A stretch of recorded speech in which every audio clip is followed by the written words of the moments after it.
कि शिवनंदन सर आ रहे हैं। देखिए अभी फ्लाइट से तुरंत उतरे हैं और हम सबके बीच आ रहे हैं और बात करेंगे कि मनी मेराज जो अभी जेल में जा चुके हैं, तो सर क्या कुछ कहते हैं। देखिए सर से बातें करेंगे। Sir sir sir sir good morning sir. चलिए सर, अभी आप सर हवाई अड्डा पे पहुंच गए हैं सर। कहीं ना कहीं आप दिल्ली गए थे सर, क्या कुछ हुआ सर मनी मेराज का मैटर? वो अभी तो जेल में चले गए हैं। देखिए, मनी मेराज के मैटर में इतना चीज़ समझिए कि मनी मेराज के मैटर में अभी गाज़ियाबाद में बेल फाइल हो गया है डिस्ट्रिक्ट कोर्ट में। मजिस्ट्रेट तो उसी दिन वो चूँकि रिमांड के बाद यहाँ से गए थे, तो उम्मीद की जा रही है कि एक सप्ताह के अंदर में सुनवाई होगी। सारी एफआईआर की सारी बातें बताई गई है, उसमें जो त्रुटियाँ था। तो बेल के लिए जो आवेदन था उनका बेल के लिए दिया गया। बहुत जल्दी मनी मेराज बाहर होंगे। क्या लगता है सर, मनी मेराज कब तक बाहर आ जाएंगे? ठीक है, समय सीमा तो कहना अभी ठीक नहीं है, लेकिन बहुत जल्दी निकलेंगे। वो रोशन रोही वाला जो लंबे अवधि तक के लिए गया था, वो ऐसी नौबत नहीं है। तो सर बनू दगड़ जिस तरह से सोचती है कि उनको फंसाना है, उनको जेल से बाहर नहीं निकलना, कैरियर खराब कर देना है, तो क्या सर ऐसा नहीं देखने को मिलेगा? नहीं, किसी के कह देने से कैरियर नहीं खराब होता है। आजकल एक प्रचलन चला है कि मान लीजिए लिविंग रिलेशनशिप में रहे, लड़की वयस्क है, प्यार मोहब्बत करे और लड़का को 3 साल बाद रेप केस में फंसा दे। तो जज साहब भी बिदक गए। अभी जो जुडिशल मजिस्ट्रेट साहब थे वहाँ पर बहुत एक लाइन में बोले कि इनको एक दिन भी हम जेल में नहीं रखेंगे, डिस्पोजल करना होता, नहीं तो डायरी मांगते हैं, लंबी टाइम लगता है। उन्होंने कहा कि नहीं, ये लड़का निर्दोष है। उनका कमेंट था।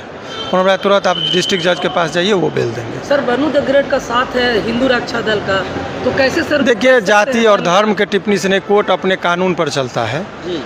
हर व्यक्ति कानून के नज़र में, वो पॉलिटिक्स करते हों, उन लोगों को एक जरिया चाहिए अपने आप को उजागर करने का। तो उनका अपना व्यक्तिगत चीज़ है, उस पर हम लोग का कोई टीका टिप्पणी नहीं। वकील का काम होता है कानून के दृष्टिकोण से देखना। बनू द ग्रेट ने जो मामला रखा है, एफआईआर में एफआईआर ही फॉल्स है। वो सारी चीज़ें आ गई। 3 साल पहले की घटना है। वो लड़की रह रही है, दिल्ली की है, घटना मुजफ्फरपुर की है, केस किया गया है उत्तर प्रदेश में। आखिर क्यों? घटना एक ही दिन बताती है कि 14/4/2022 की घटना है। एक ही दिन में कोई किसी से बोलती है कोल्ड ड्रिंक्स में हमको दोस्ती हुआ, कोल्ड ड्रिंक्स में हमको नशीली पदार्थ मिलाया, और उसी दिन कहती है कि शारीरिक संबंध बना, उसी दिन वो प्रेग्नेंट हो गया और उसी दिन एबॉर्शन हो गया। इतना चीज़ संभव है? एफआईआर में लिखा है। मात्र एक दिन में इतना चीज़ कैसे हो सकता है?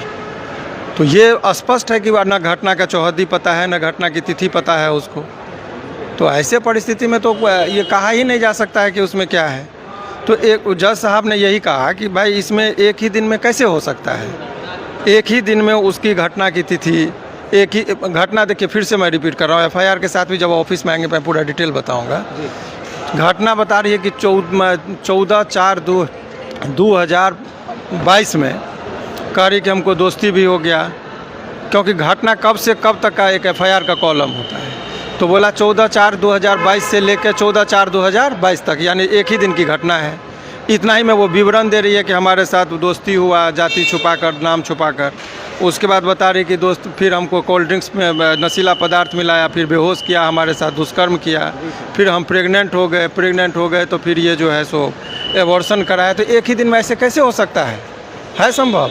तो ये तो फंसाने का जो साजिश था। तो एफआईआर पर सारी बातें हैं। आदमी गलत तरीके से, देखिए सच्चाई होती है। सोशल मीडिया में चल रहा है सर कि मनी मेराज को पिटाई कर रही है। देखिए, आपको एक चीज़ बता रहे हैं, ये लोग अपना टीआरपी, ऐसा कुछ नहीं है। सरकार सबके लिए होती है। ये लोग हिंदू संगठन जो है ना, बेवजह जोगी जी के राज को बदनाम कर रहे हैं। हम भी हिंदू, हमें भी पता है यहाँ के प्रधानमंत्री हैं। ये लोग, कुछ लोग अपने निजी स्वार्थ के लिए सरकार को भी बदनाम करते हैं। पुलिस अपने हिसाब से चलती है, कानून अपने हिसाब से चलता है। कोर्ट को बाहरी संगठन से बहुत ज़्यादा लेना देना नहीं होता है। ये बात है कि वो टेक्निकलिटी कुछ था।